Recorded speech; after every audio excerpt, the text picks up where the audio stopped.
મોરબી ખાતે મહર્ષિ દયાનંદ સરસ્વતી દ્વિશતાબ્દી જન્મજયંતિ મહોત્સવ દ્વારા આયોજિત ધર્મસભા સમારોહમાં રાજ્યપાલ આચાર્ય દેવવ્રતજીએ જણાવ્યું હતું કે મોરબી અને ટંકારા મારા સહિત અનેક લોકો માટે પરમ શ્રદ્ધાનું કેન્દ્ર છે. ટંકારાની પવિત્ર ભૂમિ પર મહર્ષિ દયાનંદ સરસ્વતીનો જન્મ થયો હતો. તેઓ વિદ્યા પ્રાપ્ત કરવા માટે અનેક પ્રયત્ન કર્યા બાદમાં તેઓએ વેદોનું જ્ઞાન મેળવ્યું હતું. મોરબી મહર્ષિ દયાનંદ સરસ્વતી સમાજના કુરિવાજો, સતી પ્રથા, અસ્પૃશ્યતા, સ્ત્રીઓને શિક્ષણથી વંચિત રાખવી, વિદેશની ગુલામીથી મુક્તિ જેવી કુરીતિની નિરાકરણ કરી સમાજને નવી દિશા આપી કુરિવાજોમાંથી મુક્તિ અપાવી છે. મોરબીમાં યોજાયેલ 1100 કુંડી મહાયજ્ઞ મનુષ્યને ભગવાન સુધી પહોંચાડવાનો રસ્તો પ્રસ્થાપિત કરનાર યજ્ઞ છે. યજ્ઞ એ બહુ મોટું વિજ્ઞાન છે. યજ્ઞથી આજુબાજુનું વાતાવરણ પવિત્ર થાય છે. યજ્ઞને આદિકાળથી ઋષિઓએ મહાન અને પવિત્ર કાર્ય ગણાવી છે.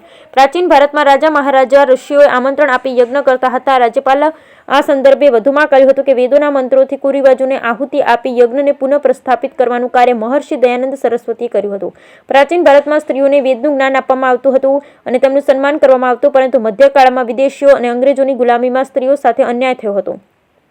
દયાનંદજીએ નારીઓનું પુનઃ સન્માન અપાવ્યું હતું. અનેક ક્રાંતિકીઓએ જેમાં ભગતસિંહ, લાલા લજપતરાય જેવા ક્રાંતિકારીઓએ દયાનંદ સરસ્વતીના વિચારોમાંથી પ્રેરણા લઈ દેશ માટે પોતાના પ્રાણ ન્યોછાવર કર્યા હતા.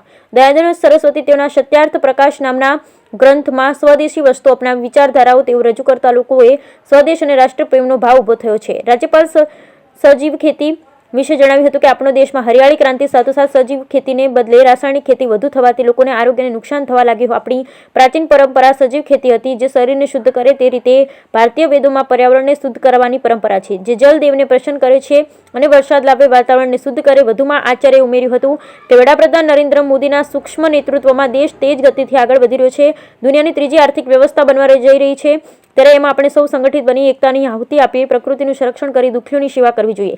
સમારોહ પહેલા રાજ્યપાલને ગાર્ડ ઓફ ઓનર આપવામાં આવ્યું. આર્ય મહામંડળની બહેનો દ્વારા મહર્ષિ દયાનંદ સરસ્વતીના ઋણ ઉજાગર કરતું ગીત આર્ય વિદ્યાલય ટંકારાની વિદ્યાર્થીનીઓ દ્વારા અભિનય ગીત રજૂ કરવામાં આવ્યું હતું.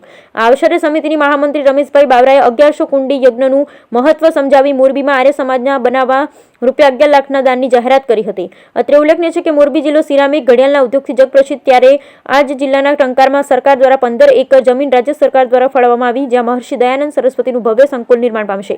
આ કાર્યક્રમમાં શાબ્દિક સ્વાગત આર્ય સમાજ દક્ષિણ પ્રમુખ મહેશભાઈ ભોરણીયા દ્વારા તેમજ બોટાદ ભજનાનંદ આશ્રમના મહંત આત્માનંદ સરસ્વતીજી દ્વારા પ્રાસંગિક પ્રવચન આપવામાં આવ્યું હતું.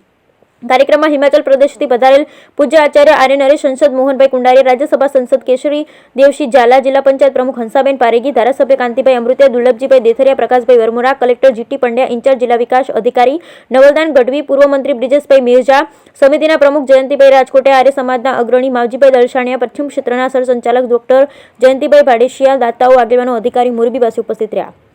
ब्यूरो रिपोर्ट अशोक भाई खचरिया, कैमरामैन महर्ष खचरिया, मोरबी। आज यहाँ पे मोरबी में जो ये कार्यक्रम हुआ 1100 कुंडी यज्ञ का, और आने वाले दिनों में टंकारा में एक भव्य कार्यक्रम होने जा रहा है, क्या टंकारा महान समाज सुधारक स्वामी दयानंद सरस्वती की जन्मभूमि है और मोरबी जिला के अंतर्गत आती है। स्वामी दयानंद सरस्वती ने 19वीं शताब्दी में भारत देश में समाज सुधार के बहुत कार्य किए, तो उन्होंने आर्य समाज नाम की संस्था की स्थापना की थी। वो समस्त विश्व का आर्य समाज मिल करके टंकारा में 10, 11, 12 फरवरी को स्वामी दयानंद सरस्वती की 200वीं जन्म जयंती मनाने जा रहा है, जिसमें समस्त विश्व के लोग उपस्थित होने वाले हैं। और उसी कार्यक्रम को आधार बनाकर आज मोरबी के इस स्थल पर 1100 कुंडीय यज्ञ का आयोजन किया गया, जिसमें हजारों लोगों ने भाग लेकर पुण्य प्राप्त किया है।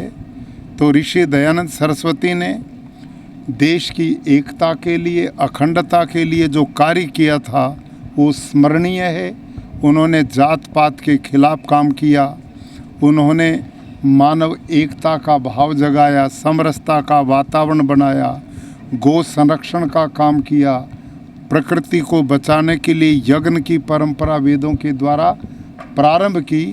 ये सब पुण्य कार्य आने वाले दिनों में उन कार्यक्रमों में समायोजित किए जाएंगे। धन्यवाद।